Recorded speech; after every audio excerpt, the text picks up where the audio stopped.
Welcome. In this video, I'll show you how to fix Claude or the Claude app if it keeps crashing, right? If you find this video helpful, please leave a like and subscribe to the channel for more such tutorials. Now, first up, if you have the app opened, close it or close everything. Now for Android, find the app icon, tap and hold, and then tap on the information icon. And then go ahead and find storage. Then just tap on clear cache, followed by clear data. Now this option right here fixes almost all possible issues that the Claude app got, especially on your Android devices.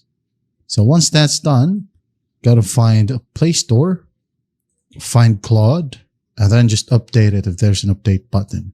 Now for iOS, just go ahead over to settings, then general, and then after that, go ahead over to iPhone storage, then find Claude, just offload the app, all right? And after that, update it, find it in your app store as well. And then once that's done, open it up, log in with your account, and once done, you should be good to go.